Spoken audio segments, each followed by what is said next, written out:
Hello and welcome everyone to the Planning Commission meeting for November 18th, 2015. I'll open this meeting and looking for roll call. Thank you, Vice Chair Kurth. All right, so Chair Wilson is absent tonight. Co-Chair Kurth. Here. Commissioner Huber. Here. Commissioner Porter. Here. Commissioner Dew. Present.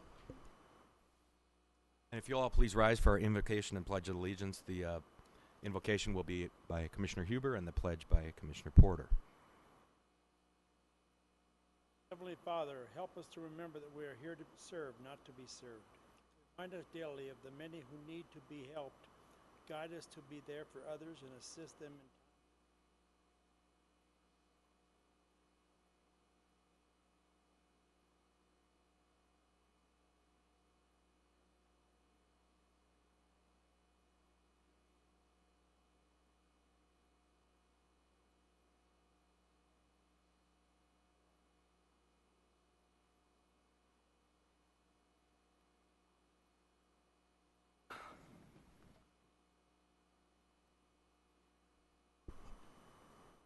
Next, we have a set of minutes to approve.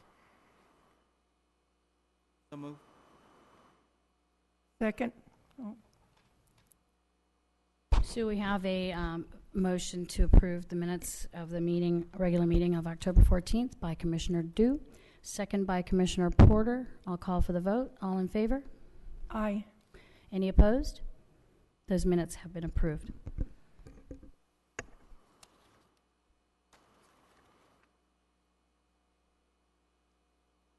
Moving on to agenda item number 1. This item is being a request for continuance.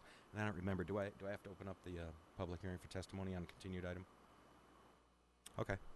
And if there's anyone here to speak on item number 1, I'll open up the public hearing. And seeing no one, I will close the public hearing and I'll make a motion to continue agenda item number 1 to the next scheduled Planning Commission meeting. We have a first by Vice Chair Kurth, a second by Commissioner Huber to continue this item. It has been requested by staff to continue this item to January 13th. Is that still correct? Yes. Okay, so this will be continued to January 13th, not December 9th. All in favor? Aye. Aye. Any opposed? Thank you. That'll be continued to January 13th. Thank you. Agenda item number 2. Thank you, Vice Chair Kurth. Item number 2 is case PLN 15-00037. It is a request to amend a development agreement by and between the City of Victorville and Adelanto Greenworks, LLC, in connection with the phased 60-acre, 10-megawatt solar power generation facility on single-family residential land. This is located north of Palmdale Road, east of the logical extension of Mesa Linda Avenue, south of the logical extension of Seneca Road, and west of the logical extension of Topaz Road. In 2013, the Planning Commission and City Council approved the site plan, conditional use permits, and a development agreement for the proposed project. Earlier this year, the Planning Commission and City Council amended the site plan and conditional use permit to allow for phasing of the improvements. All of this proposal is just to make the development agreement match the current site plan and conditional use permit requirements. There was one additional add-on to this. It was a letter requesting a continuance from Linda Romney.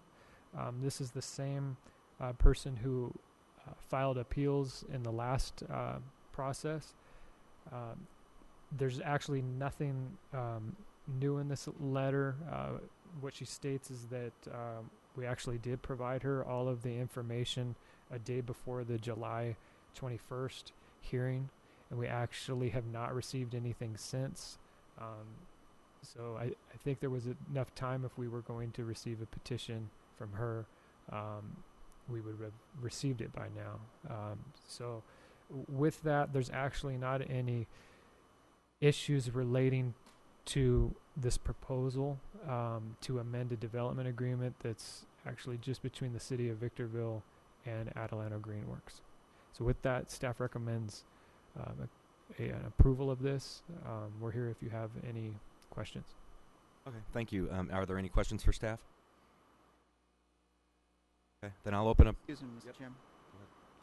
I'd like to ask the staff, has any point the person who challenging or forestalling the progress of this issue, have they ever shown up at any hearing that we've had? They have not. They just sent forwarded written communication? Correct. When this project came back for modification earlier this year, it had at least one planning commission public meeting and at least one city council meeting on the issue. She filed an appeal to bring it to the city council level, but she was unable to attend at either hearing. Thank you, Mr. Chairman. I yield back. Then I will open up the public hearing, and I have one card here from Garrett Bean. Good afternoon, Commissioners. Thank you for hearing this today. It's really just, as Scott said, a cleanup issue with the development agreement, but I wanted to file a card in case you had any questions regarding what's before you tonight.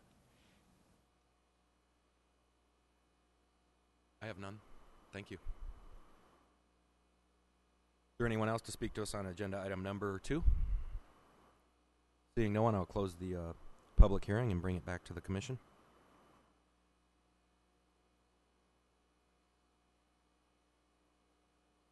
Mr. Chairman, I'll move that we find the project previously environmentally assessed and adopt Planning Commission Resolution Number P15050, recommending City Council approval of a modified development agreement to correspond with current site plan and conditional use permit entitlements.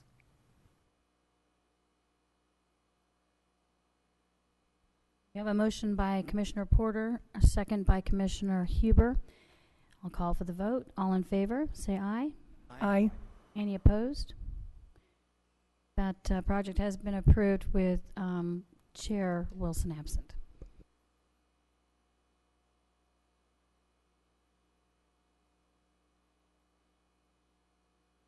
Okay, and agenda item number 3, please.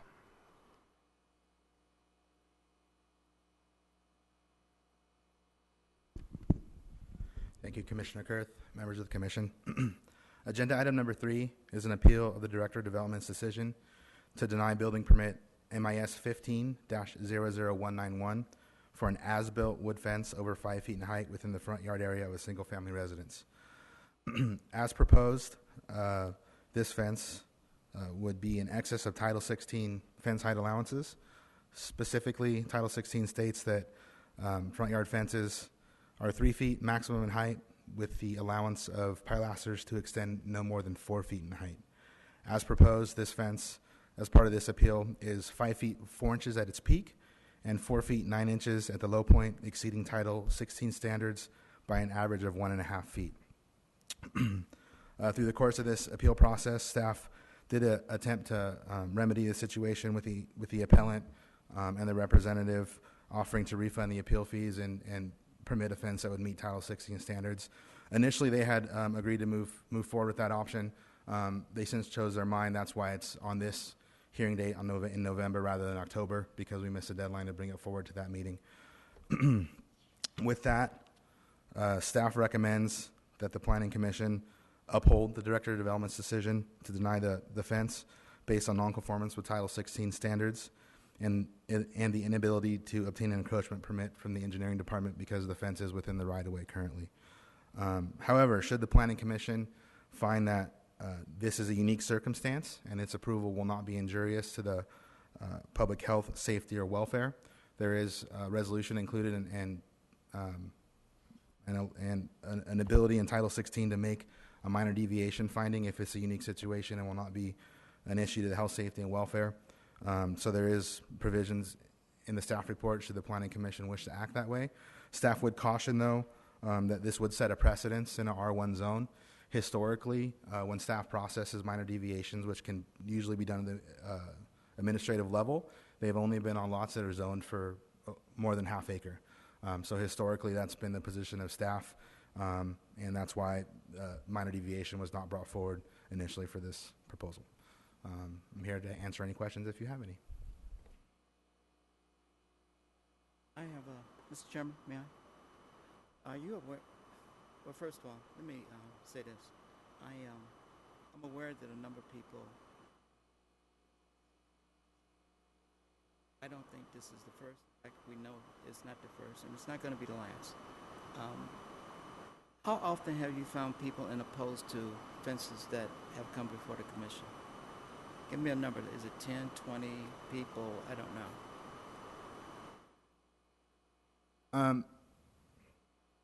I would say prior to the last action by the Planning Commission at the last meeting where the enclosure of a fence was clarified, we probably had anywhere from 10 to 20 complaints about it, if that's what you're asking. And when you say complaints, were these phone calls or were these written letters or documentation? They were either counter interactions or phone calls.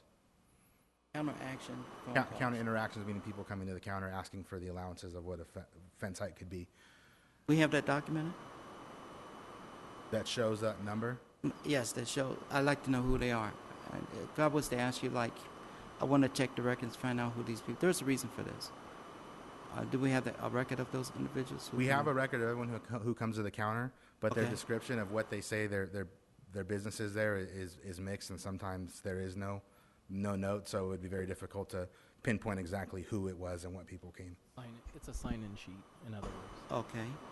And as it relates to this particular constituent, are there a number of 10 to 20 or more complaints, either at the counter, phone calls, or written documentation? For this specific issue of fence height,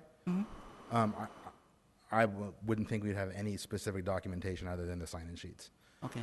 Thank you. No problem. Thank you, Mr. Chairman. Thank you.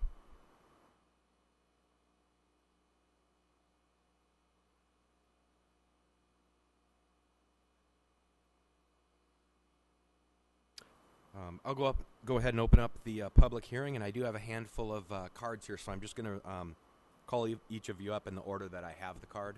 The first one, Jason Richardson. Welcome. First, I'd like to thank the City of Victorville for their professional courtesy on explaining what my options were in regards to the fence height, and that we did elect to, originally, as he stated, to entertain the idea, and after further witnessing the experiences outside of the property, we decided to bring forth tonight, and that's what leads us here, is just the idea of some resolution into the fence height based on your guys' decision. As he stated, those unique circumstances aren't listed out in the papers that I have. However, we do feel that there is a security issue present in the exact vicinity of where my mother's home sits. I'm her son, Jason, and I did have my hand on building the fence. I would like to say that we know that when we build things, especially when we attach things to the home, which we have it on this fence, that permits are needed. We acted quickly on this due to the fact that we did have unwanted visitors from the neighborhood sitting on my mother's front porch. We do have a dog that continues to bark when people are in the front yard. We've had multiple things stolen. Again, that is, we believe they were stolen from people just walking to and fro as they walk on that sidewalk. Having the dog gives great security for my mother, but to allow that dog to roam freely from the front yard to the backyard, being that she's a single woman and us 6 boys feel that her safety is first and foremost, and that's why we're here this evening. It is not our intention to go outside of the building codes or permits in any means at all. We are looking for those unique items if you would entertain the idea. I do agree with this gentleman here. I'm sorry, what was your name? Alex? Yeah, Alex. Jason. You too. I do agree with him that the average height of the fence is at 4.2 at its lowest point and roughly 5 feet, give or take some inches, depending upon what slope you're at the, is it the parkway, the sidewalk? So the sidewalk kind of dips from the apron or the driveway entrance, and we do have some varying heights there. But going back to the way that it's built, we did want to bring some design into the safety features. We do have that separation there to keep the dog from barking continuously behind a closed natured fence. The dog will typically want to continue to bark. And so keeping in mind that there are neighbors right next door, across the street, we don't want that dog barking continuously. So that separation allows that dog to see what's passing by. We built it in a height that would allow the dog not to jump over. We do intend on getting another dog for my mother so that the current dog can train the puppy. We also don't want people easily to access over that fence by stepping over a 3 foot. I think 3 foot is roughly about here on this chair.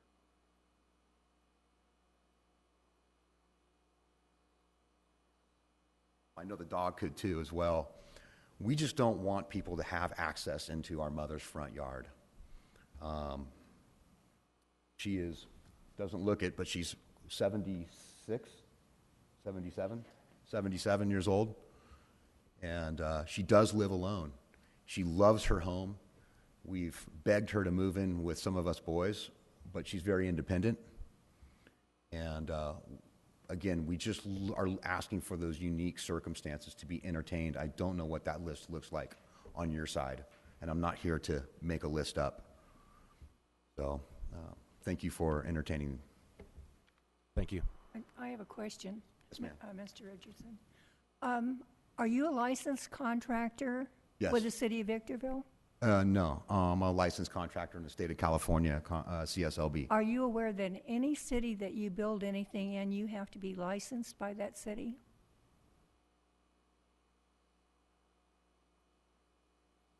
One word answer, yes. Are you aware you also built in city right-of-way? I was not. Due to the fact of my experiences has been, if I can elaborate. Yep, yes. Okay, so I've done some work in Venice. I do a lot of paving stone construction. I do a lot of masonry, paving stones in driveways, walkways, and pool decks. And in Venice, Newport Beach, we can actually have those fences set on the walkway right there. And again, I didn't think I'd find myself here by any means tonight when I started out on the fence, but I did want to gain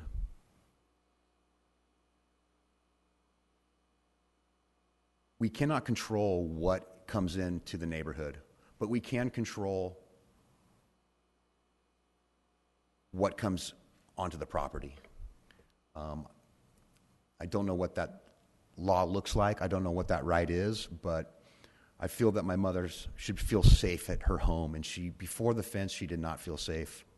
So I did build it out to the walkway because I felt that was my mother's property, whether that's the law or not. I know it's a unique situation of not having that setback, but because there was no utilities in place there, if there was a utility there, I would have built around the utility on a 3-foot setback with my experience. You've answered my question. Thank you. Mr. Chairman, may I? Thank you. When you first started out, you said the reason for building the fence, the number one reason was a matter of safety. Is that correct? That's correct. Okay.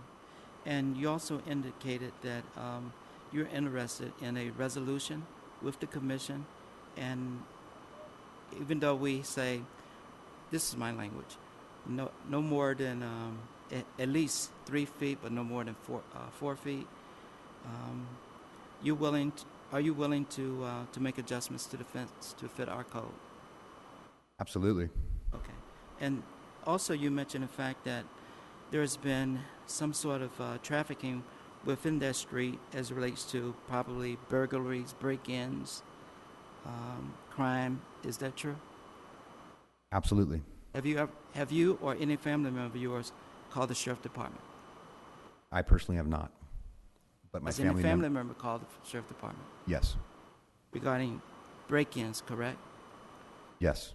Have there been any break-ins next door to you, across the street from you, or down the street from you? Several. And this is the main street that Bel Air is on. Isn't it across the street Yates Road? That's correct. And right across Yates Road, across from Bel Air, is a trailer park. Is that not correct? That is correct.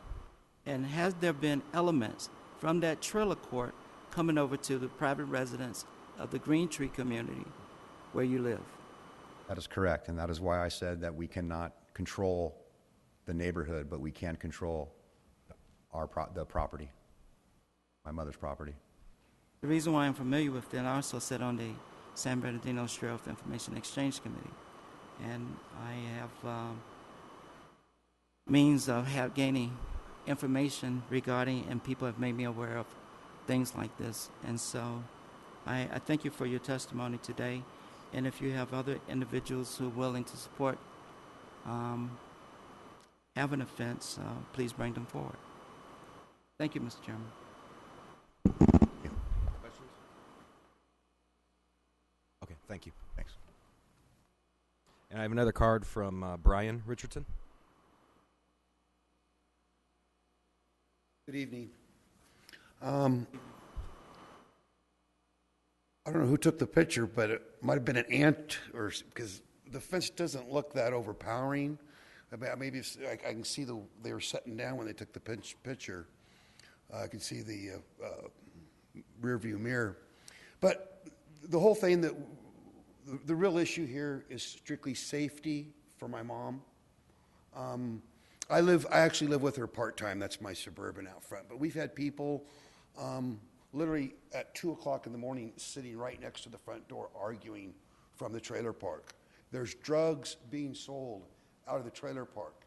And what they're doing is they're parking right next in that vacant field right next to my mom's house, and they're walking across the street to get their drugs. So we get all kinds of riffraff. We've been ripped off numerous times. The lady across the street, Josie, her house got broken into 4 times. She got cleaned out. We had one night where there was actually 3 houses broken into on just our street alone. There was a fireman on the corner. He caught them in the backyard. His brother next door, they kicked in his garage door. The guy across the street got his garage door kicked in. I found hypodermic needles sitting on the front yard. It's all from the trailer park. And the picture doesn't show it, but that's our house, then there's the next door, and then there's the trailer park. And it's just a nightmare. And nobody ever does anything about the drugs. I've called so many times, not only on break-ins across the street, but I've called in regards to drug deals going down right in the front yard.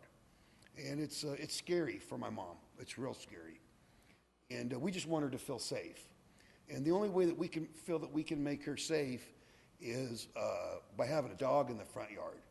And we have to keep that dog in the yard. We can't have the fence so small that the dog can jump over. And there's also pit bulls in the neighborhood. One just got hit the other day on the corner. So there's pit bulls roaming all over the place.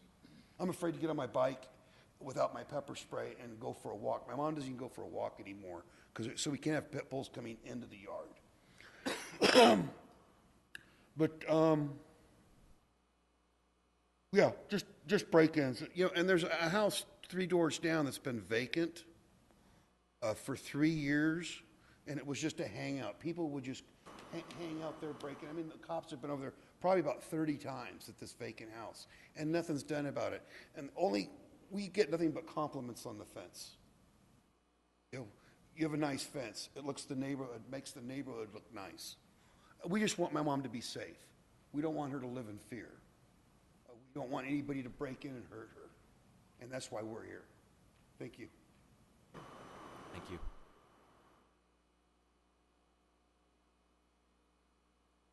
The next card is Carolyn Richardson.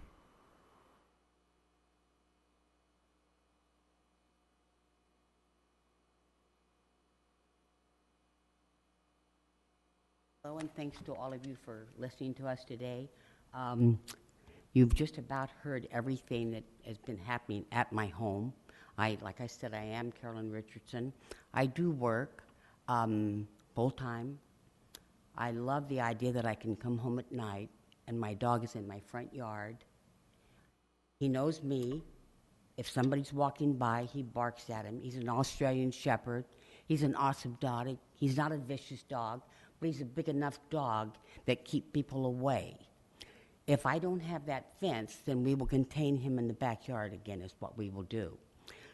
We have found so much in our yard that is incredible. We have found beer cans. We have found condoms. We have found needles. We have found people sitting on our curb. We have seen, before the fence was built, we have seen unsavory-looking characters walking down that street. Incredible. Just the other night, we heard all this commotion. My son jumps up. He's there 3 days a week. He jumps up, looks out the window. The dog is barking. There are 3 guys out there. They have taken my neighbor across the street. She lives by herself. She's a nurse. They have taken her mailbox off of the wooden stump and thrown it against her garage, thrown a rock through her window. She's a woman by herself. All I'm trying to do is to protect myself. When I go home, I pull in my driveway, I look around, I open my garage door, and I go in my garage, and my dog is right there. I love that safety. The fence is beautiful. Like they've said, all we've heard, it was wonderful, wonderful comments about that fence. I appreciate anything that you can do to help in this matter. I know that you have your laws, and I appreciate all those laws. That's what it's for, is to keep us safe. I appreciate all of you. Thank you. Thank you.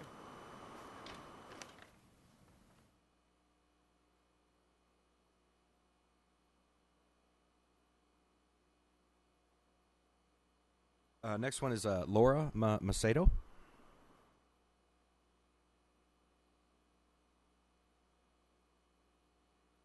Good evening. I live on Bel Air, and I've lived there for going on 14 years. Of the 14 years, 10 have been wonderful. 3 years ago, the house I live close to is the one that's vacant that they're talking about. It's been vacant for 3 years. People come and go. They come in and out. The type of people that you don't even want to look at, you just turn around and walk away. I, too, live alone. My garage door just got vandalized a week ago Monday. They're coming next week to fix it. $500 because it got banged in and it can't go up or down. It's just, like Carolyn said, it's a nightmare every night. If I had the money, I would build a fence higher than that one just to keep them away, because when you live alone, you're in a lot more fear than if you have your husband there with you. And even then, it's dangerous because you can't just go out and scare them away. You don't know if they have guns or whatever. I personally think the fence looks beautiful. The sore eye on the block is that vacant house that's been vacant for 3 years. There's graffiti. It's boarded up. It looks terrible. You want the block to look nice and orderly. Look at the house. The address is 13760 Bel Air. I welcome anybody to go take a look at that house. It's just, you look away. You don't even, you think, oh my God, who lives there? No one lives there. It's been vacant. I called the police when the garage was vandalized, and he went in to check the house to see if there was anyone in there. Winter's coming, and all these people that need shelter and they need a warm place, the garage door, all they have to do is lift it up, and they're going to go in, and heaven knows, they could set it on fire because it's so cold. They're going to put a heater of some kind, and I'm right next door to that house. So as far as the fence goes, I don't believe that it's bothering anybody. It looks nice. It looks very nice. It makes the block look smiley. And just don't go further down because you'll see that house that looks terrible. Thank you. Thank you. Mark Richardson?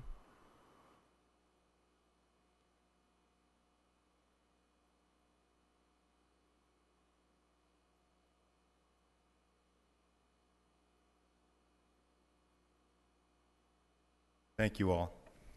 A lot has been said, so I won't repeat, or try not to anyway. I'm the oldest son, and I really was the one that started the fence, and not being a contractor. I didn't get very far, so I called on my brother.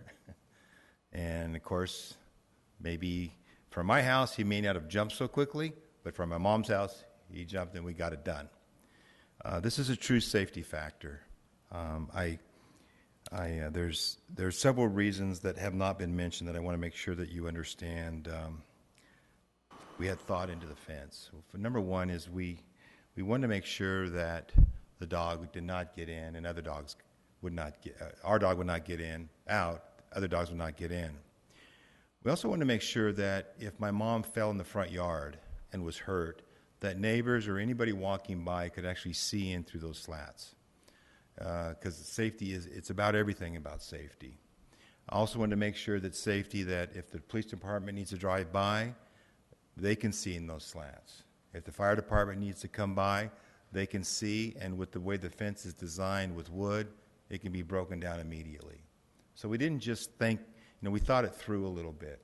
I think that, we have, I should know this, Mom, but you have 14, 18 grandchildren? 16 grandchildren.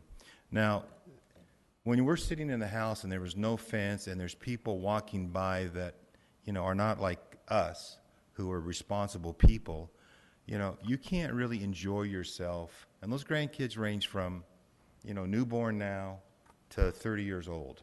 Okay, but when you got 5, 6, 7-year-olds out there, it's not safe. Well, it's safe now. We can leave the kids in the front yard and they can play, and we can sit and have coffee and rocking chairs and the whole thing. So it is a major concern. That fence also doesn't protect the kids from those type of people, but just from running in the street, which, as we all know, kids will do that. Also, I did want to mention the fence. I mean, that house looks like it's a miniature house, so someone who took that picture, the angle is not correct. While we were building the fence, we had several people who wanted to know, hey, that's beautiful, can you build me one?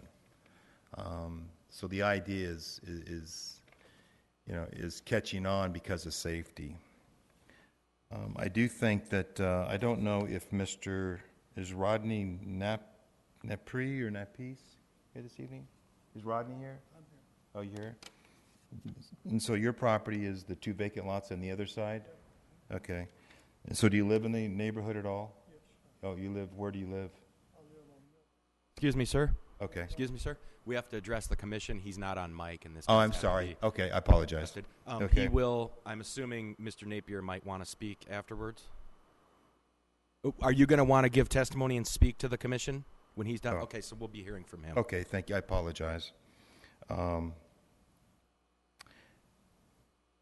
With the whole Syria thing and everything, I mean, heightened awareness is, I'd like to put a Sherman tank in my mom's front yard, and, and I'm sure we all would like to be there at some point these days. I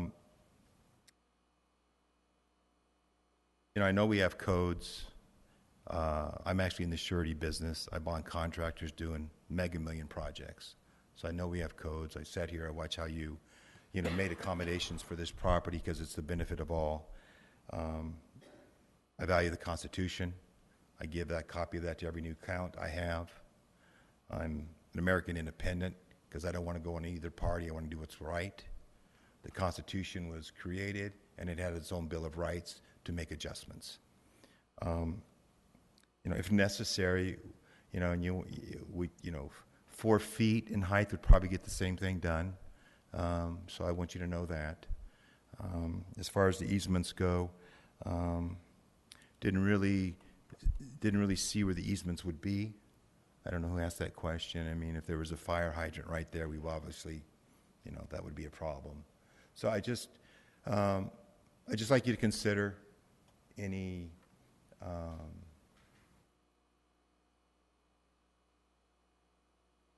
I know we are all bound by codes, and sometimes the codes don't always fit the need. So I'd just like you to consider that. Thank you all very much. Thank you.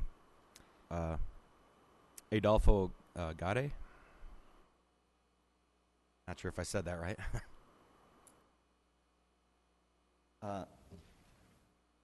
Good evening, everybody. I just want to say that I live over there in the corner. I've been living over there for over 30 years. Before that, it was quite a nice neighborhood. Nowadays, there isn't. And what they were talking about, the security, is necessary. I wish they could allow everybody to have a fence. I know them people for a long time, and I know that they're good people. I like the fence. It looks a lot nicer. Because before, everybody can just walk in the backyard, jump in. I had many times people who were getting by the garage and jump in the other houses. The houses this lady was referring before, the building which is empty for 3 years now, it goes in the back to the next street. The fence in the back street is torn down, so people just go in and out, in and out. The other thing that somebody was referring to about the drugs and all that is scary. If you live there, you will be scared. I have called the police for some of the neighbors. The house in front of that house, that was vandalized about 5 or 6 times. People used to go over there to live. The lady was in the hospital, and everybody was getting in there, robbing anything that they could. So I guess it's a matter of safety. I hope you people consider that, and before the cost and whatever, take a look at that too. Thank you very much. Mr. Chairman, may I? Yeah, go ahead. Sir, I would like to ask you, you did state that you have been living in your house for 30 years, approximately 30 years, that's correct? More than 30 years. Okay, 30 years. And so in 30 years, I take it that you've had good days and bad days in those 30 years as it relates to living there in your house. Has the community changed from 30 years ago? Have you seen significant change? Yes, sir, a lot. Is there change for the better or for the worse? For the worst. Because many people come over there. Before that, it was what do they call, where all people lives in the mobile homes, mobile park. But they were all people, and they were very nice. Many of them used to be walking and saying hi and all that. And then later on, I don't know what happened. It started to get a lot of drugs, a lot of young people. It was not nice. And in my house, the fences that you said, one time, and I called the police too, somebody jumped in the yard.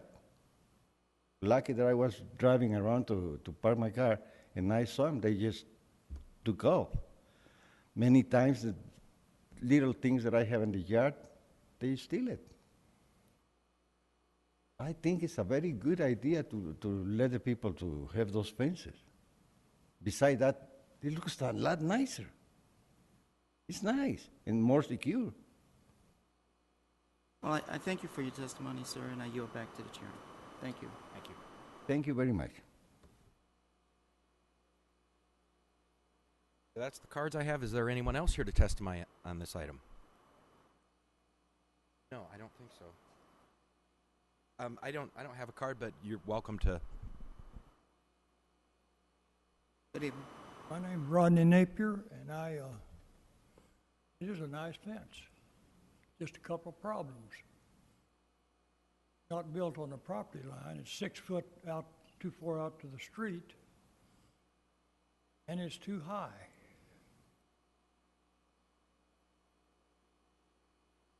I live around the corner, 1 block away from this house. Built my house in 1986. I don't have a fence front or back. I don't have a dog. I'm 87 years old. My house has never been broken into. I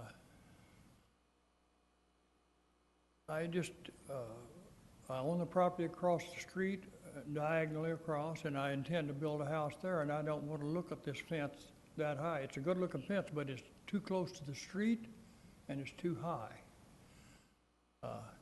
If the guy built it's a contractor, he should have known where the property line was.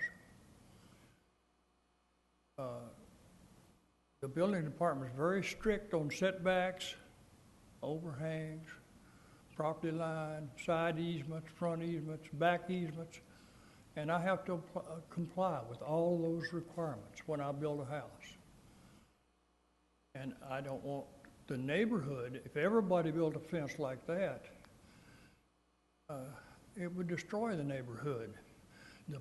Whoever owns the vacant lot beside of that house, their vision's going to be cut off from seeing traffic coming down that street. Even when he backs that car out, he's backing out blind. He can't see traffic coming until he gets out into the street. That's the reason that fence is supposed to be set back, for safety. And all the crime they're talking about, there's crime everywhere. But I don't have a fence in front or back, and I don't have a dog, and I've never been broken into, and I live within 1 block of this house.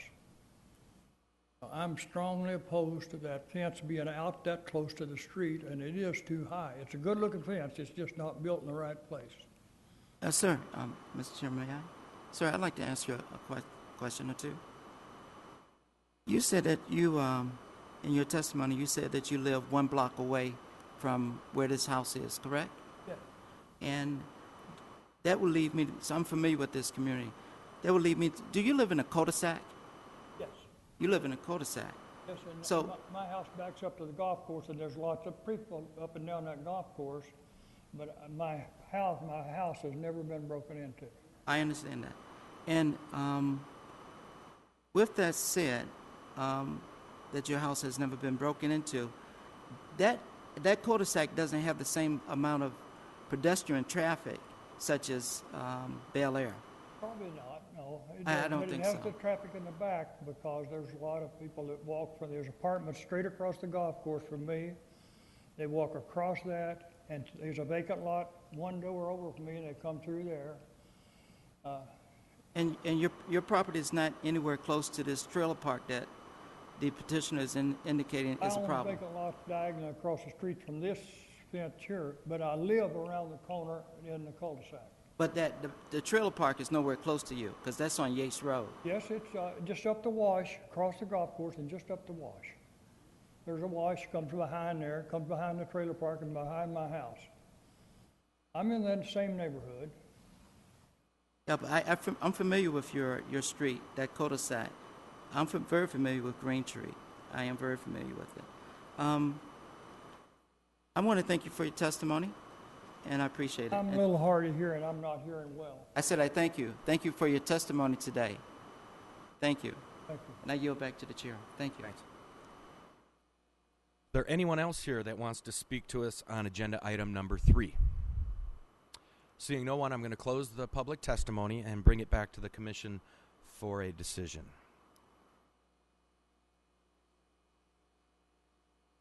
It's closed. Is it different information from what we've heard? Down to 4 feet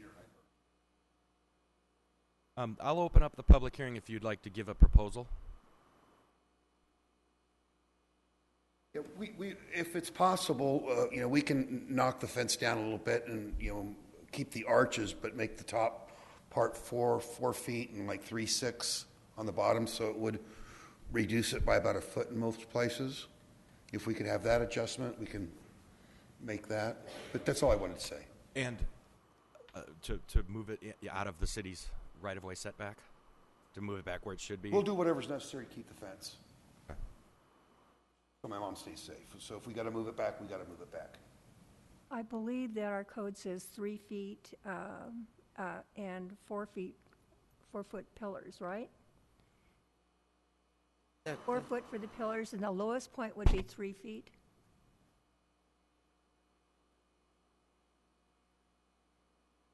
Yes, Title 16 says that 3-foot max fence height with allowance for 4-foot pillars, which has been interpreted by past approvals by the Planning Commission with 4 foot at the top to swoop down to 3 at the bottom.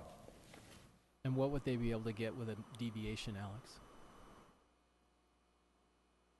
A minor deviation, if they were to make a proposal that you felt was more in accord or closer to the requirements of code, closer to 3, or however the commission felt was applicable in this instance, you can allow through a minor deviation process additional fence height.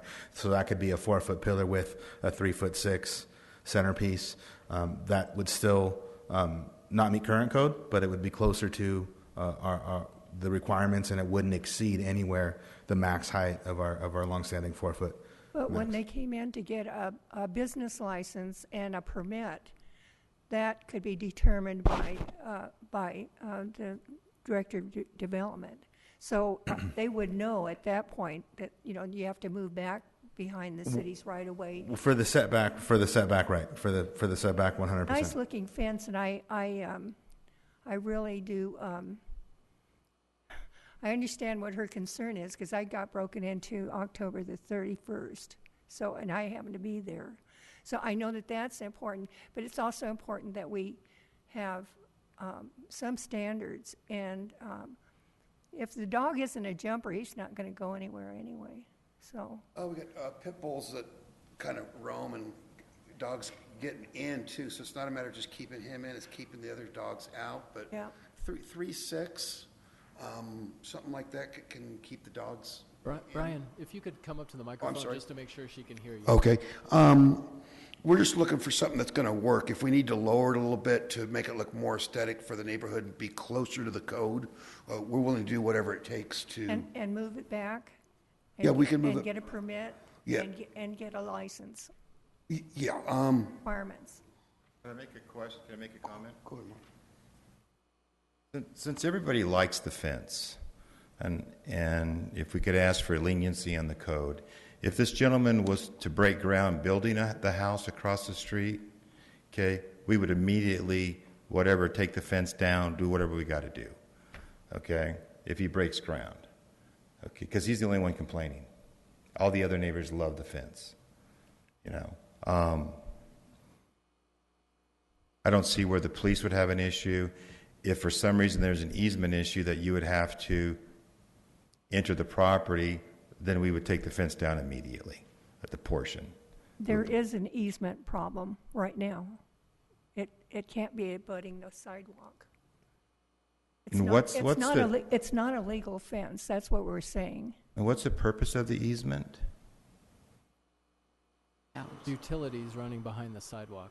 Oftentimes the Verizon charter cable TV, power, electricity, if it's underground in instances, it's in that utility, the easement, in that 3 or 4 feet.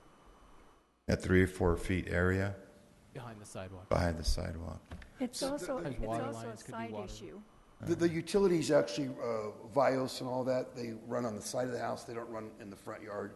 Do they? Okay. Yeah, they run on the side. I put in the plumbing or the sprinklers, And so I know where all the utilities are, and there's no utility lines along the front of the house. Then it Yeah. may not be a utility issue, it's just an issue that the property line is still 3 or 4 feet back from the sidewalk, 10 feet from the, Well, that's why I asked what the purpose of the easement was. Because sometimes the easements, from my experience and other real estate transactions, the easements were there at one point in time for a purpose. It could go back to ranching purposes. It could do a lot of reasons. It could be an easement that was necessary back in 1987, but is not appropriate now. That's why I was asking what the purpose of the easement was. that's actually not an easement, it is the right-of-way, it's the public right-of-way. The for right the of way? street. Okay, okay. All right, thank you. Determines where your property line is, that your property line is 3-4 feet behind the sidewalk. It's not an easement area, it's the right-of-way, that's what starts the street.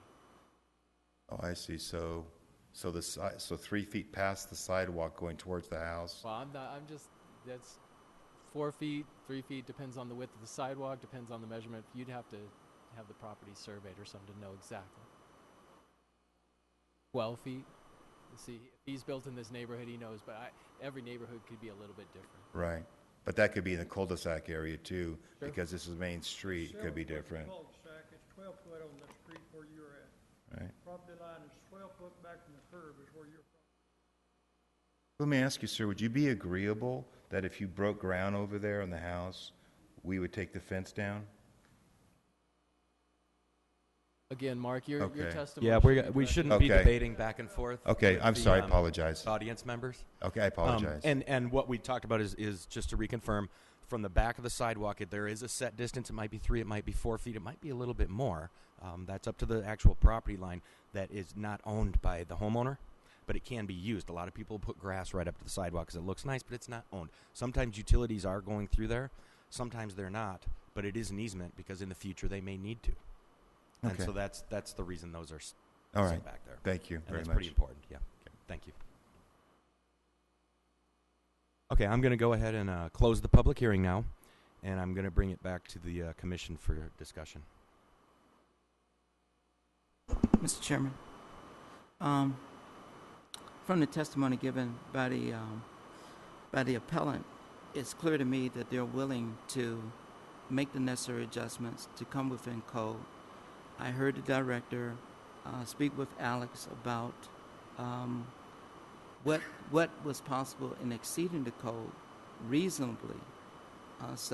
And then it's my take or my understanding and impression that the appellant is willing to set back the fence because they want the fence as safety for their mother. Further than that, I think we are in a mode today, or we're in an era where safety truly is a high priority. How safe? As safe as the person can feel. And I would like our citizens in the city of Victorville have an understanding that we would do everything possible to ensure their safety to whatever means that we can.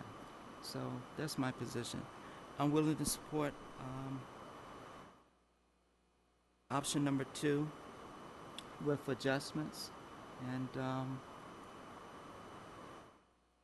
Mr. Dew, if I could ask, in your motion, if you could maybe provide some of the rationale on why you think it's appropriate, such as the transition of the mobile home park from a senior community to a not so desirable community is leading to the safety issues in this neighborhood. So therefore, like Alex mentioned, we don't want to set a precedent everywhere. If we could try and limit the reasons why we're doing this for him, or why you're proposing to do this for him, then the other commissioners can agree with that rationale. Reason number 1, there have been there's testimony indicating there have been a number of police calls to Bel Air Drive regarding break-ins with several residents on that street. That's number 1. Number 2, the vacant house, which was given to us as 13760 Bel Air Drive, is a hornet's nest for criminals. There's a constant break-in, as indicated by the appellant. That's reason number 3. And because they do have a dog, they want to make it possible that the dog cannot get out over the fence.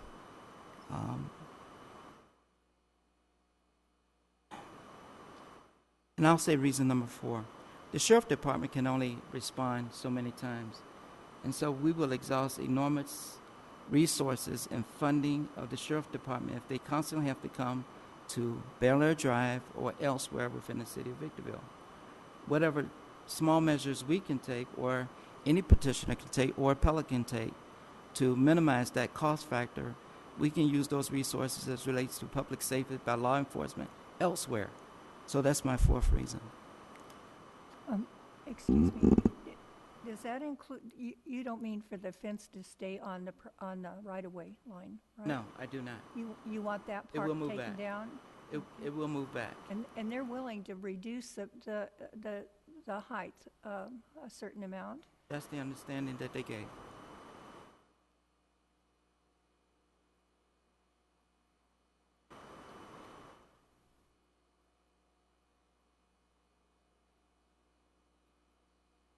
So are you making the motion? Was a motion made, or are you looking for a He little more asked me. discussion? He asked me to explain my rationale, and Oh, I thought you had started a motion. I'm sorry. I did too. not. Well, if it's not a motion yet, I mean, I'm sure we're getting pretty close here. Guessing. Do you have any other comments? No. Other commissioners? I No, have a comment.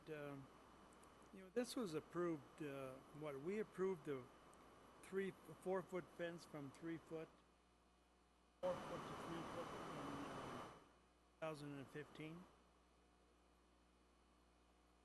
Planning Commission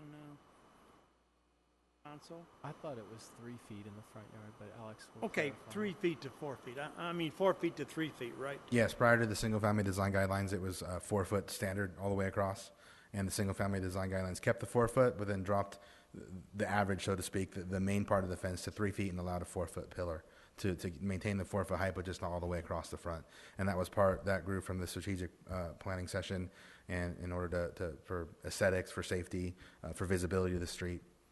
That's where that started. I have mixed emotions on when we approved that. In fact, I think I was against it, but and maybe it should be appealed to City Council. Let them make a decision. It can be appealed, can it? And appeal it to City Council. I kind of have a problem with, I said once that I saw a person carrying 2 batteries and clearing a 3-foot fence on a dead run. But we do have codes that we have to follow, and we're going to set a precedent here, and everybody will be here for the 3-foot-6 fence if we approve this. And what knowledge you have of the trailer park across Yates Road has no bearing on my decision. But I guess for this applicant, I would go along with a 3-foot-6 height and make the setback, bring back to the setback. Wouldn't that be considered a minor deviation?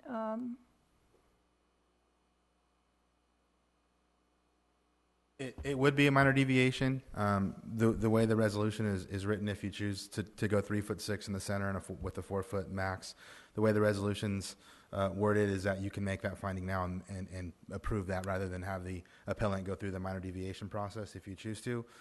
Because it is a public hearing, it has been noticed, which is all the requirements of a minor deviation hearing at the administrative level. So if the Planning Commission chooses to make that finding, it would be a minor deviation that you're approving by resolution rather than at the it'd be by the Planning Commission rather than the administrative level.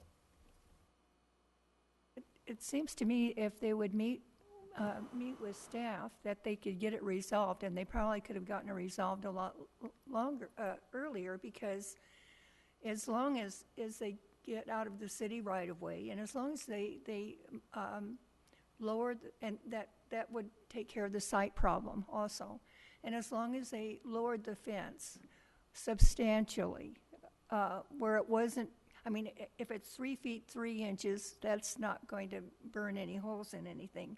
And as long as they get a permit and then they get a license to do so, then that would satisfy everything, in my opinion. But I think isn't it that the deviation, just the fact that it's a deviation, needs to be the commission's judgment? Or would that The be minor staff's deviation judgment? he can do. If your direction would be good on the height that you would think is appropriate. Right, and if I may, it's also due to staff's historic position that minor deviations, we were unable to make the findings in R1 zones, which would include tract development. And when you do a minor deviation by administratively, the way the code is written, there is no height restriction. So through a minor deviation, you can ask for a larger height. So when staff has applied those to lots zoned for larger than half acre, it's typically been 4 feet or 4.5 feet. In some cases, a 5-foot pillar dropping down to 4 on the larger lots that are half acre or larger. Because of the history and setting the precedents, we have not typically utilized the minor deviation process for a typical R1 zone because it would include tracts, typical subdivisions, specific plans, things like that. Thank you. I'll give the commission my opinion real quick. I'm in favor with the maximum height of the low part being at 3 foot 6 inches, and the maximum height overall on the top parts being 4 feet, as long as the fence is pulled back in to the setback line, the property line, and like Commissioner Porter said, as long as it's permitted and the staff goes out and inspects it and it's all fine and said and done, then that's. Anybody else has any comments on this? I thought that was a motion. Well, you want it to be? Yes. Okay. Motion. I'll second. So we have a motion by Vice Chair Kurth, a second by Commissioner Porter, to approve the fence with a minor deviation, which I believe Alex was option 2, making a 4-foot pillar, a 3-foot 6-inch center, and moving it out of the right-of-way in the front. And utilizing Commissioner Dew's rationale for this approval. And I'll call for the vote. All in favor? Aye. Aye. Any opposed? And so that will be approved in that manner with Chair Wilson absent. I'd like to quickly say, Mrs. Richardson, I hope that works for you guys. It just really makes me sick to see good neighborhood people, good citizens of Victorville like yourself, have to feel this way in their own home, in the neighborhoods. I'm sorry for that. I wish we could have just said, hey, do what you want to do, but we do have precedent to look at, so we got to make that fine, happy medium, and I hope that works for you, and we do wish you the best of luck over there in Bel Air. Moving on to agenda item number 4.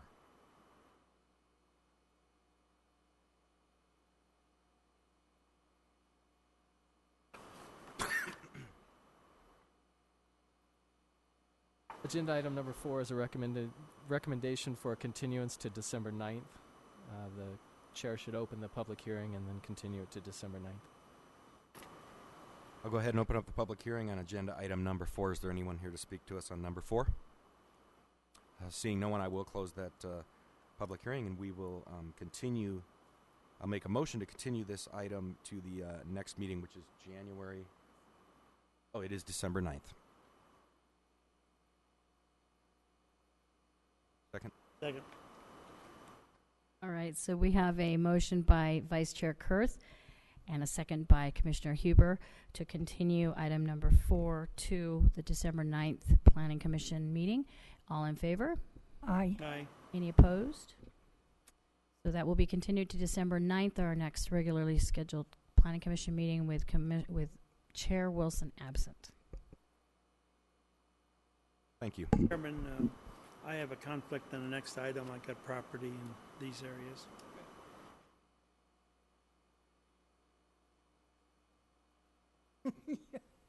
All right. Move ahead to agenda item number 5.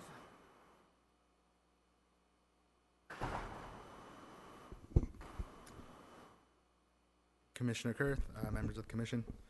Agenda item number 5 is case number DEV 15-00006. It's two separate areas. Area 1 is a zone change with an environmental exemption to change property from C2 to C1. That's general commercial to neighborhood service. And Area 2 is a general plan amendment and an associated zone change to change property from R3 high density residential to PC, which is public and civic, and C1 neighborhood service. Area 1, which is just a zone change from C2 to C1, is located on the north side of Bear Valley between Balsam and 7th Avenue. Essentially, the old Walmart building and Rite Aid are the boundaries on the sides. This location is being proposed for a few reasons. Number one, staff had always talked about this property as potential to go to C1, largely due to the limited lot size, the availability of sewer in the area, and because of the mix of land uses that currently exist. There's non-conforming multifamily residential as well as commercial varying levels of improvements that exist on those properties.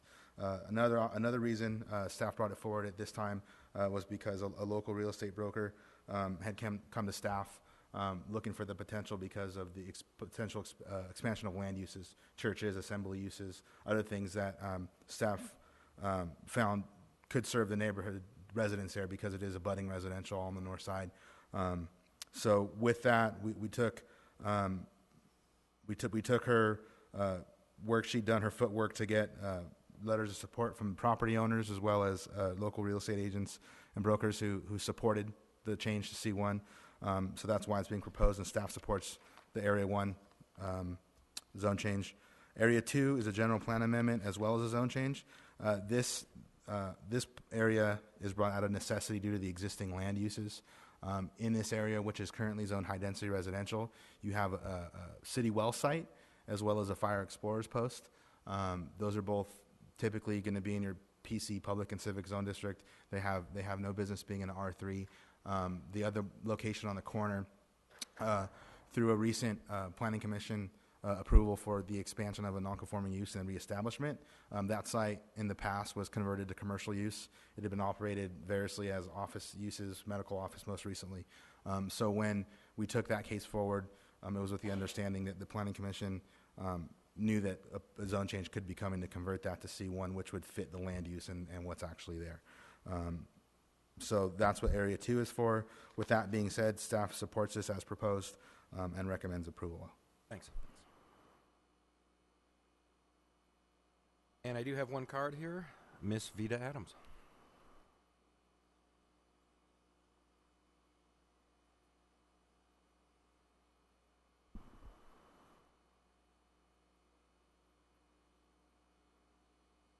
I'm Vida Adams, Victorville. I am the broker that put in the original request that asked for the change from C2 to C1 on the north side of Bear Valley in Victorville. And just here to let staff and the commission know that we appreciate your help in getting this accomplished. We hope that it goes through tonight. And because I truly feel, as others do, that the C1 uses are much more appropriate for that small area that is serviced by a service road with no direct access to Bear Valley Road. And just thank you, and here to answer any questions that you might have for me. I'm also accompanied by the owners of the property that I represent at 16044 Bear Valley Road. They came up from La Habra to join you tonight. It looks like you really did your legwork trying to get all of these documents. You know me, Rob. I try. You were working out there. I don't take no for an answer when I know it's right. Any questions? None. Okay, thank you.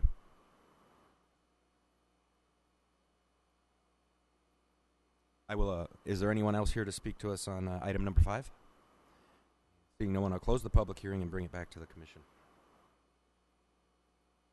In that case, I'll move that we find the general plan amendment and zone change exempt from the California Environmental Quality Act pursuant to CEQA section 15061B3, and adopt resolution P-1505 recommending to the City Council approval of the general plan amendment portion of case number DEV 15-00006, and adopt Resolution P15053, recommending City Council approval of the zone change portion of case number DEV 150006.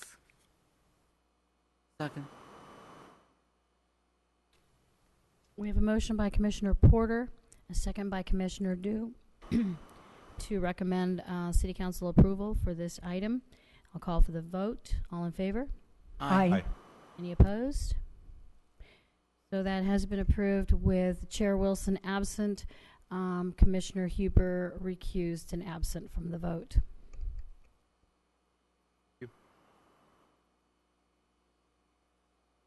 Okay, moving on to agenda item number 6. The third continuance for a development project. I'll open up agenda item number 6. Is there anyone here to speak to us on this item? Seeing no one, I'll close the public hearing, and I'll make the motion to continue this item to the next Planning Commission meeting of December 9th, 2015. Second. We have a first, a motion by Vice Chair Kurth, a second by Commissioner Huber to continue item number 6 to the next Planning Commission meeting on December 9th. I'll call for the vote. All in favor? Aye. Any opposed? So that will be continued to December 9th with Chair Wilson absent.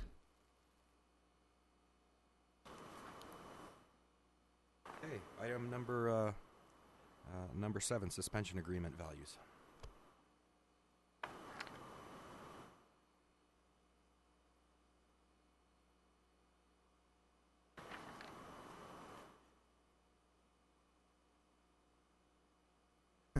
Sorry. Thank you, Commissioner Good. All of a sudden, I was thinking and studying, and all of a sudden I go, it's kind of quiet. What's going on? Because we haven't read it yet. Yeah, go ahead.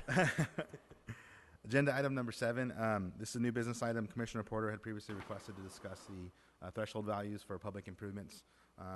If you recall, basically the $20,000 that's currently in place is what we use to determine if on-site improvements of a project, conditional use permit, an interim use permit, a site, or those types of entitlements go over $20,000, then by previous policies we've done and sections of code, the applicant needs to move forward at that point with either a suspension agreement to do those, dependent upon the status of the neighboring parcels, or they have to do the improvements.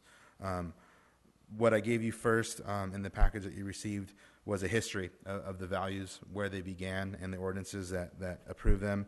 It goes back to 1970, and the most recent one was done in 1992, and you have those in your package. The secondary addendum that you received this evening goes a little bit further. It takes those values, and what we've done is we've provided a couple options to the commission, direct staff to move forward with adjusting these values or proposing an adjustment. We've provided some options that could take, you could take to direct us to do. Option A would be taking those values and using the consumer price index and adjusting them for inflation. What staff did with option number A is take the U.S. Bureau of Labor Statistics inflation calculator. We went ahead and calculated all the previous ones so you could see what they are in today's dollars, the ones in 1970, the ones in 79, 92, and where those stand. So the most recent, if we were to take the 1992 $20,000 adjusted for inflation, it would be approximately $34,000 in current money. Other options that we included, option B and C, those are fairly similar. Basically, they arise from utilizing a valuation of a project and taking that valuation of a project and assessing what a certain improvement would cost to do. We had some concerns with utilizing those, even though those were used in the past, is because we couldn't find a baseline for how those numbers were brought up. Construction types vary depending on industrial, commercial, residential. Occupancy types vary, and all those affect valuation. So there are different indexes we can use and attempt to do that, but we would need to set a baseline of, are we using X amount of square foot house or commercial building, and then have to look at what percentage of that would kick in those improvements. So with all those options, staff would recommend, should the commission decide to direct us to move forward with a threshold change, we would recommend utilizing option A because of its simplicity. It's clearly defined calculation methods, and it would allow the commission to move forward at any time if they decide to adjust it based on current inflation levels. This would just be to make a recommendation to the city council, wouldn't it? Because they establish. Right, it would be a code amendment, and we would take it forward with the planning commission policy to adjust the policy that we currently have. The policy would obviously be with the asterisk that the accompanying code amendment would have to be approved by council. But yes, it would be a recommendation for a code amendment. Okay.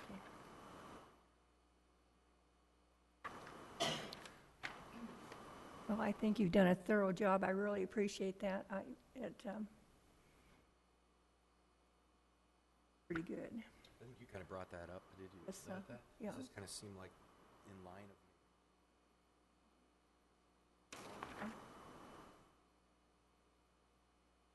Well, and then they've got a background of exactly how they came up with that figure. It isn't just a wet finger in the wind, you know.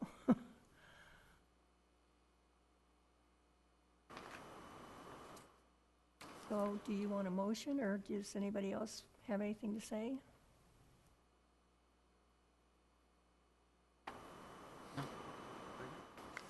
No. Okay. One thing before we do, I don't know if this falls in the same line, but when I read through this, it made me think of it. Undergrounding, and I don't know if those kind of fall in line, or that might be a separate thing, even if we do decide to look at that. But I ran into a situation, developer on an office building on Amargosa Road. Building that's going up. Wasn't all that big of a parcel. It's quite a small parcel, and because those power lines run along there, that developer lost the battle with engineering and all the suspension agreements and all that stuff, and had to underground those power lines. I agree with that because I don't like the look of power lines. I'd rather have them underground. But in this case, because they were a certain type of line and no one else had, and he was right mid-block, he had to bring it over, he had to drop it down, he had to put in new poles at his property corners, drop it down, do some kind of electronic boxes, and go under his frontage. Which is fine, except it cost him $1,407 per lineal foot across the front of his property. And I'm afraid, and because this was a major developer with a major DaVita type tenant, they did $1 million in tenant improvements, but if it was a regular local doctor building, if it was a real estate office, a developer, I'm afraid those costs would just kill it. And he was saying, can I bond, can I pay in cash to drop those, to pay the money so that when the other two property owners next door come along, they all have the savings and they run it. And is that something that's kind of in line with this, or is that something for a future day? Well, we have, and the commission has gone over that policy probably several times over the past 5 years. We do have a table, if you remember, that says when you have to do full compliance and new construction is full compliance. Right. We can go back if you want us to bring back that chart and table and look at it. I just ran into this, and that really scared me. Well, because it's going up to hinder. to you. I mean, if you want us to look at it again, that's tough. Then how do you, I mean, I don't know how you say based on their pocketbook size whether they need to do it or not. No. It's just that construction item cost per lineal foot is probably the most expensive construction thing that can ever happen. More than the building. I like the idea that they may have had to do extra because there was nothing on either side, so they had to put an extra pole in where if they were doing a longer side, they probably wouldn't have had to do that, and they could have saved cost. That makes sense, but we can certainly look at it and bring it back if that's the desire of the commission. To me, I just think of, BJ's, how did that affect a new, is BJ's, is it, I mean, I know it's not itself on the line of the street, so maybe that's the difference, but we can certainly look at it. But if you look at Palmdale Road, and I bet everybody has got a suspension agreement there because we've got power lines all the way down there, and it's pretty full now. I don't think we've ever gone back. We don't want to see that happen again. I think Mazda put them in. No, we don't. But I think Mazda was the last, and Dollar General might have done it. They did. Some of the newer developments have done it. If we're going to be looking at that, I think that's one of the things that we need to look at. The suspension agreements that where they have now built out more and more and more. And Maybe there could be, like you brought up the VJs, that's undergrounded all the way up to BJ's, right? Mhm. And then they probably had to do their portion, maybe do a pull, or maybe it's already on the corner. And maybe there could be some kind of scale that says, you're mid-block, you shouldn't have to do all the burden. If you're next in line, hey, you're up, buddy, you're next in line. You drop yours. That makes sense. Not based on anybody's pocketbook, just based on Location. the And situation of that's each. how it's written now. location. It is written now that, and that based on, where whether the neighboring parcels have it or not, then that kind of decides it. But new construction was always considered, you got to do it. So we can if that's a consensus, we can certainly bring back the suspension agreements. But don't forget, you're on threshold values right Yes, now. yes. So Right, and these would be more applicable to entitlements or land use decisions brought before the commission rather than. I just wanted to bring Correction. it up and see if maybe that's something we should look at in the future. And I think we should one more time, just 'cause it's going to keep happening as. Okay, sorry about that. We're looking for a motion on number 7. yes. I move that we go forward with the 34,000 as the And can you also include in your motion the desire to look at the other suspension requirements for undergrounding? and that we review the suspension agreements for underground utilities. Second. Okay, we have a motion by Commissioner Porter, a second by Commissioner Huber, to move forward with, I believe it's option A in this proposal, and to direct staff to review the undergrounding of utilities and how that is being forced, or I guess that would be the That's right good. wording. Okay.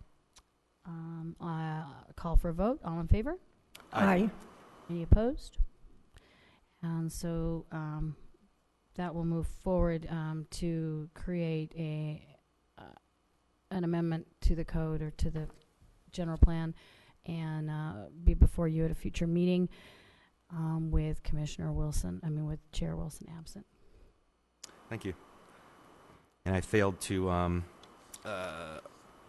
open up public comments. Thank you, Tessa. And which I do have to do. Is there anyone here that needs to speak to the Planning Commission on anything? Is there anyone hiding under the chairs that wants? Is there a guy behind the two-way glass, the Wizard of Oz, that needs to speak to us? Nope. Okay. Moving on. Agenda number 8 is our the specific plan modification. Yes, Vice Chairman, Commissioners, I'll try to be quick with this. I know it's been a long day for y'all. Since you had recommended approval for the specific plan, there's been several issues and new ideas brought forward from the council, staff, and public. In staff's opinion, none of those issues changes the overall scope or goals of the specific plan you approved, but concern very specific issues and are minor considering the scale of the plan. I will go through each of those items very quickly, and staff asks that you concur and consider the items in conformity with your approval to move forward to council without another public hearing. Now, the first item is to change the circulation map to include another Park Avenue realignment proposal. Currently, Park Avenue in the specific plan will curve through the Target Shopping Center and connect onto Kentwood. With this other option, it would bring Park Avenue straight across through the gas station, through the hotel parking lot, and onto Ramona. And there's been some discussions with the city and the hotel owner, and they seem to be in agreement with that. And we'd like to add that option into the plan. And according to the city engineer, that fits within the scope of the traffic study and the environmental. The second bullet, that's just text for the first bullet. On the third bullet, currently Civic Drive in the specific plan is shown as 2 lanes with a raised center median landscaped and with bike lanes on both sides. We, city staff would like to add an alternative cross-section that shows Civic Drive closed from Seneca Drive to Park Avenue, to Ramona, with walking medians only and parking structures on both ends. And should that alternative come to fruition, the city would have an enjoyable outdoor public square for citizens having events and displaying public art, fountains, and the like. And that idea actually came from our city manager. The memo says park. Is it Ramona or is it park? So It would be Ramona. 'Cause Ramona, okay. Yeah. Apologize for that. The next bullet is, it's really just a typo. We're wanting to remove the commercial route from the land use key. It was a previously deleted land use cleanup item. And the next bullet, currently temporary signs in the specific plan, or currently the new auto uses are have certain allowances for temporary signs. Only within the auto park district, though. We'd like to extend those to all new vehicle sales within the Civic Center specific plan. This would allow the Ford dealership to have those same temporary sign allowances. The next bullet, we'd like to expand, this is from the public that we've heard after the council meeting. We'd like to expand some of the Civic Business Center district land uses to include additional uses. Just one such as bakery or cafe and a parking structure. And I think there's some others that we'd like to add as well. But it's just to add additional uses, not to contract those uses. And all uses would be compatible with the Civic Business Center. The next bullet deals with the land use table. We'd like to add convention center as a permitted use in the government center and a conditional in the regional resource center. And we'd like to change amphitheater, government facility, library, museum, and park from not permitted to conditional within the regional resource district.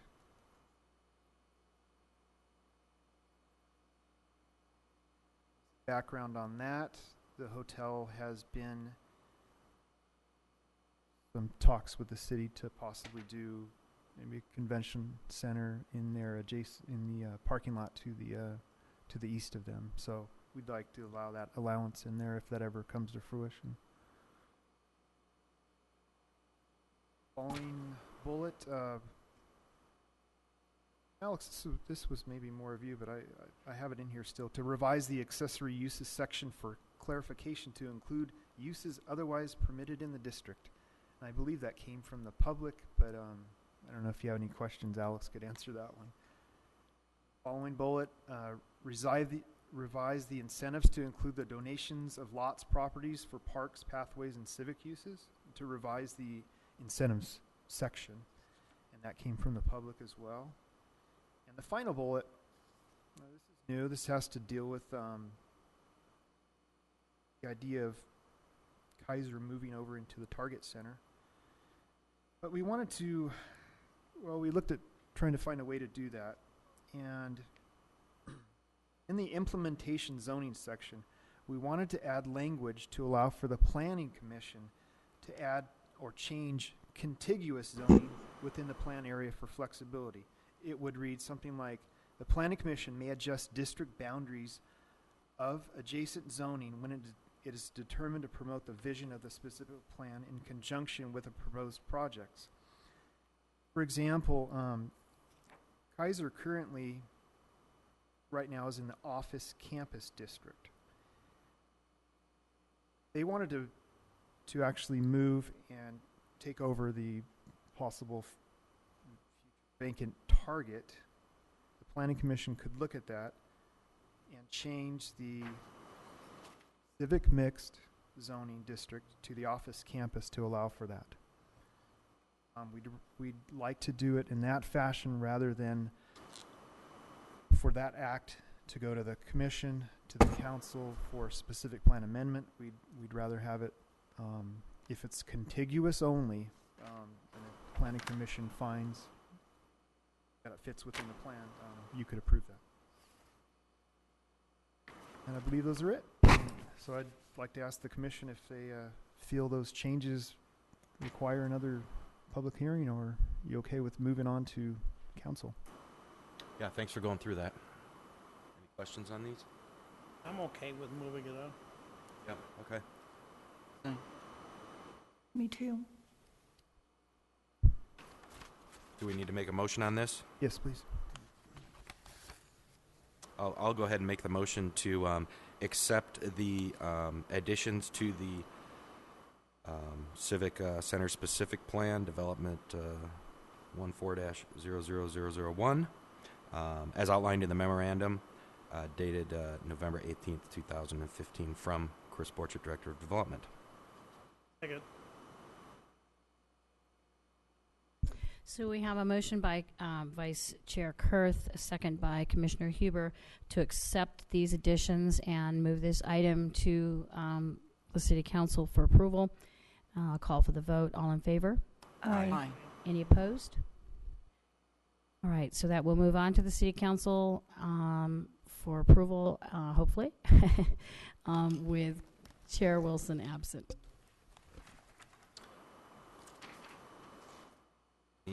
Any items of interest now from the commission? Please wrap it up. Commissioner Porter? No. Nothing? No. I'll have an address for staff tomorrow. There's a 6-foot-high redwood fence being built around the house up in the other side of the Hesperia Road. So I'll give you the address in the morning.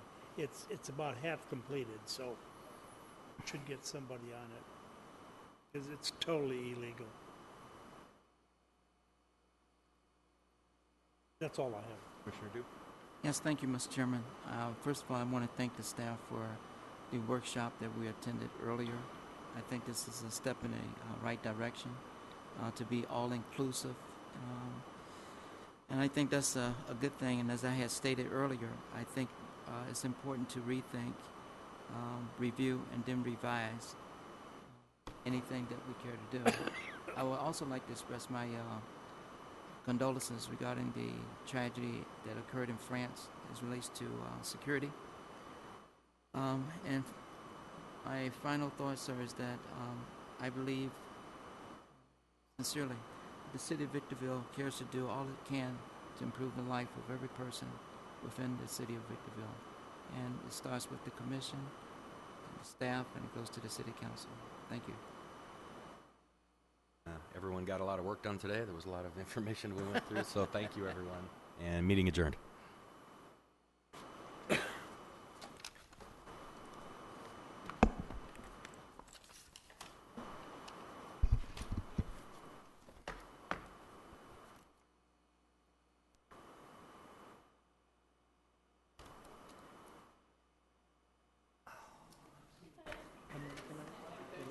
For 3.5 hours. Yeah, you too.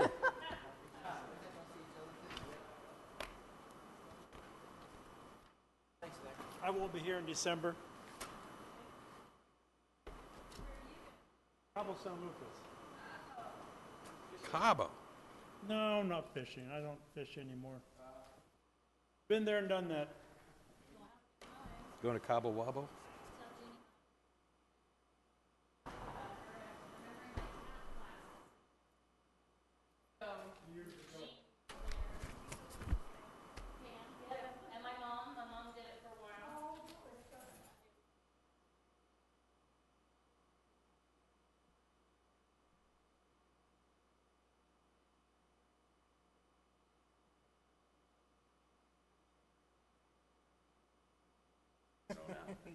Did an excellent. This amounts to a long day.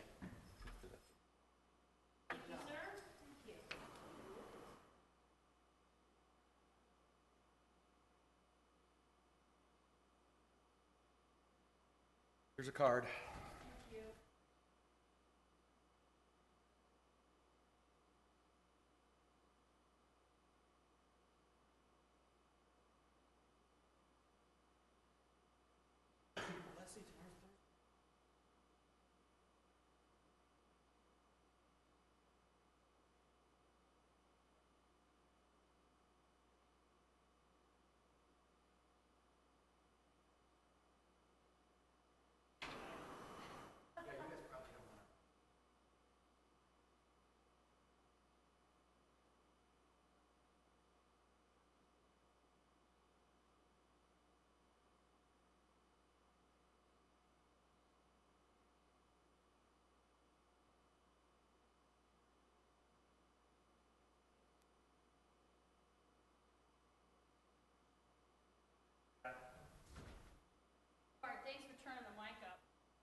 I was really messing with the sound this time more than ever.